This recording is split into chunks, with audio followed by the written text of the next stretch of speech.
Bonjour et bienvenue. Aujourd'hui, on s'attaque à une phrase que tout le monde a entendue des dizaines de fois. Une commande qui a l'air toute simple, mais qui, en réalité, cache quelque chose de bien plus complexe et franchement de fascinant. Fais attention, concentre-toi. Ça nous parle, hein? Ces petites phrases, on les a entendues et réentendues, que ce soit à l'école, au boulot, même à la maison. C'est simple, c'est une expérience que tout le monde partage. On le demande aux autres, on l'exige de nous-mêmes, mais est-ce qu'on s'est déjà posé la question, ça veut dire quoi, au fond, être attentif? Qu'est-ce qu'on attend exactement? Et c'est là que ça devient vraiment intéressant, parce que cette injonction qui a l'air si simple, eh bien, elle est en fait super floue. Alors, c'est parti. On va d'abord explorer un peu cette manie qu'on a d'exiger l'attention et de voir pourquoi en fait c'est beaucoup plus compliqué que ça en a l'air. Le plus souvent, on imagine l'attention comme un simple interrupteur. Hop, on appuie sur On et voilà, on est concentré. Comme si c'était juste une question de volonté, un petit bouton à activer dans notre cerveau pour que tout devienne clair. Et pourtant, regardons la réalité.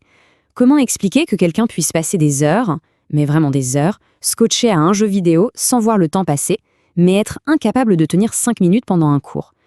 Si c'était juste un interrupteur, ça n'aurait aucun sens. Ça nous montre bien que le problème est ailleurs, que ce n'est pas qu'une question de volonté. Il y a d'autres choses en jeu. Ok, alors, creusons un peu. Si ce n'est pas juste la volonté, qu'est-ce que c'est alors? C'est un peu comme un casse-tête, et on va essayer d'assembler les pièces ensemble. Et là, c'est super parlant. Regardons ce qui aide notre attention. Un prof passionné qui raconte une histoire concrète, des slides clairs, pas trop chargés, des activités qui changent un peu. Tout ça, ça nous embarque. Et à l'inverse, ce qui la détruit, quelqu'un qui parle d'une voix monotone, un sujet super abstrait sans qu'on sache où on va, des slides illisibles et des sessions qui n'en finissent plus. Là, c'est sûr, on décroche. Ça prouve bien que l'attention, ce n'est pas que dans notre tête, c'est une réaction à la façon dont on nous présente les choses.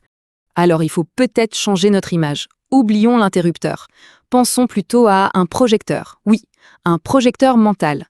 On peut l'orienter où on veut, zoomer pour se focaliser sur un détail ou dézoomer pour avoir une vue d'ensemble. On peut le maintenir fixe ou le balader.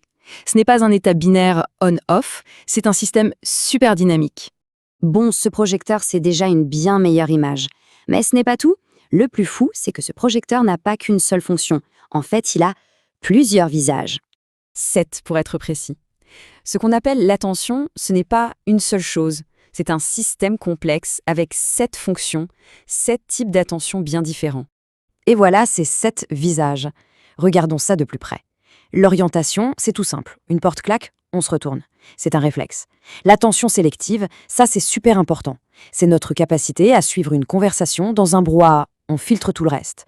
L'attention soutenue, c'est notre endurance. Rester concentré pendant tout un film ou une réunion.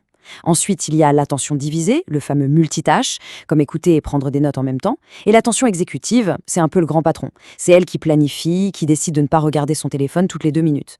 Bref, on voit bien que ce sont des compétences très différentes. Ok, pour que ce soit plus concret, mettons-nous dans une situation que tout le monde connaît. Un cours de maths. Le prof explique un problème compliqué au tableau. Ça a l'air d'être une seule tâche, mais en réalité, c'est un vrai numéro de jonglage pour notre cerveau. Alors de quoi a-t-on besoin ici?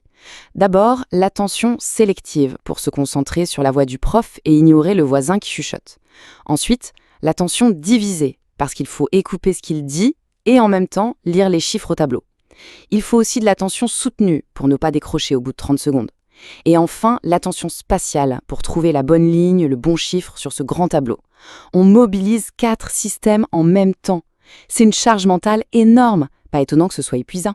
Et c'est là qu'on arrive au point le plus important. Une fois qu'on a compris ça, tout change. On peut arrêter de simplement exiger la concentration et commencer à la concevoir.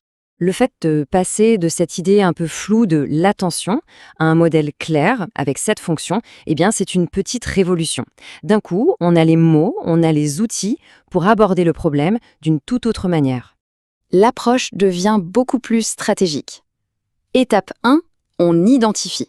Pour cette tâche précise, de quel type d'attention a-t-on besoin? Sélective, soutenue, les deux?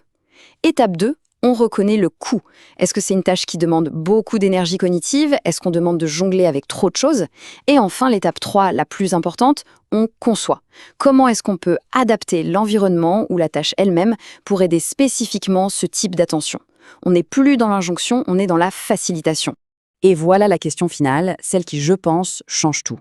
Au lieu de se demander pourquoi est-ce que cette personne ne fait pas attention, on devrait plutôt se demander comment est-ce que cette situation, cet exposé, cette réunion, comment est-ce que tout ça pourrait être mieux conçu pour aider l'attention.